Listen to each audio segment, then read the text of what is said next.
వాళ్ళకు అద్భుతమైన ఆనందం కలుగుతుంది. పైగా కురుస్తున్న కుసుమముల నుంచి వాసనలు వస్తున్నాయట. ఈ వాసనలు అలౌకికం.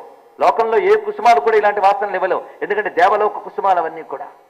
కనుకనే ఒక దివ్యమైనటువంటి అలౌకికమైన ఆనందరసాన్ని అనుభవిస్తున్న వీళ్ళు పులకిస్తున్నటువంటి శరీరంతో పరమేశ్వర నీ యొక్క దివ్యమంగళ విగ్రహాన్ని, ప్రత్యేకించి నీ పాదపద్మాన్ని చూపించవయ్యా అని ప్రార్థిస్తున్నారు.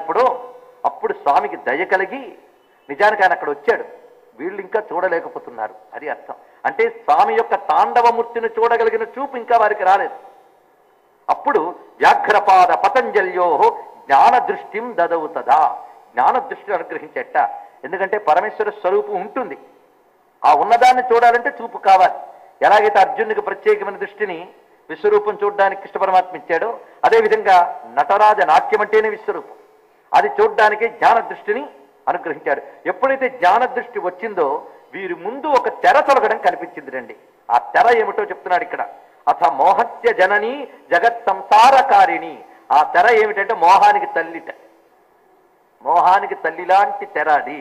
అది ఏమిటంటే మాయాయవనిక, మాయ అనే తెర, దానిని తొలగించట. ఎందుకంటే అది తీస్తేనే పరతత్వ దర్శనం జరుగుతుంది. అందుకే తెర తీయగరాదా అనే త్యాగరాజ భావన కూడా ఇక్కడ మనం తలంచుకోవాలి.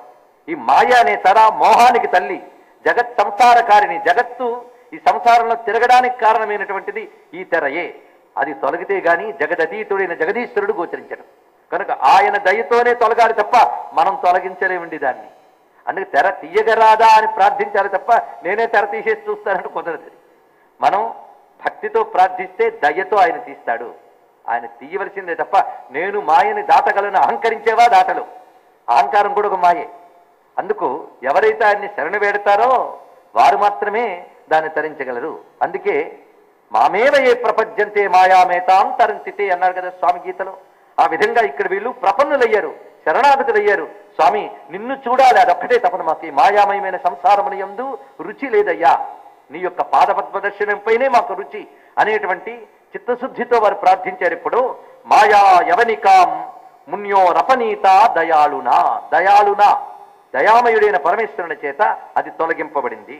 అప్పుడు ఎదురుగా ఒక మహా తేజపుంజం కనిపిస్తోందిట, కాంతి పుంజం కనిపించింది. ఆ కాంతి పుంజం ఎలా ఉందంటే తత ప్రాదుర్భూత్ తేజ సహస్రార్క సమప్రభం. కోటి సూర్యులు ఒక చోట ఉదయించితే ఎలా ఉంటుందో అలాంటి ఒక మహాకాంతి పుంజం కనిపిస్తున్నది. కానీ ఆ ప్రకాశం అంత ఉంది, కానీ చాలా చల్లగా ఉంది. ప్రకాశం కోటి సూర్య సమానమైనప్పటికీ కూడా దానిలో ఒక అద్భుతమైన శాంతం ఉంది. ఆ శాంతం ఎలాంటిదంటే సహస్ర చంద్ర సంకాశం అనిరూపిత తాత్వికం అన్నారు ఇక్కడ. సహస్ర చంద్ర సంకాశం, కాంతి సూర్యునిది, చలువుదనం చంద్రునిది. ఎలాంటి చలువుదనం అంటే సహస్ర చంద్రుడు ఒక్క చోట ఉంటే ఎలాంటి ప్రసన్నత ఉంటుందో అలాంటి ప్రసన్నమైనటువంటి అనిరూపిత తాత్వికం అన్నారు ఇక్కడ. రూపించలేని ఒక తాత్వికమైనటువంటి తేజస్సు అది. అది మేరుమందర సంకాశం.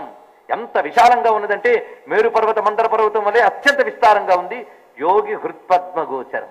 అంత విస్తారమైన కాంతి యోగుల యొక్క హృదయంలో మాత్రమే గోచరించేది. అది చర్మచక్షు అనిర్గ్రాహ్యం, చర్మచక్షువులతో చూడలేనిది. అది అలాంటి తేజస్సు కనిపించింది. మరి వీళ్ళు చూస్తున్నారు అంటే గుర్తుపెట్టుకోవాలి, ఆయన ఇచ్చిన జ్ఞాన దృష్టి చేతను చూస్తున్నారు, కానీ ఈ చర్మచక్షువులతో చూడలేరు ఆయన యొక్క నాట్యాన్ని. అందుకు కనిపిస్తున్నది ఆ తేజస్సు. తేజ సమజృంభత. ఆ తేజస్సును చూస్తున్నారు. ఆ తేజస్సును చూస్తూ ఉంటేనే ఒక విధమైన ఆనందం.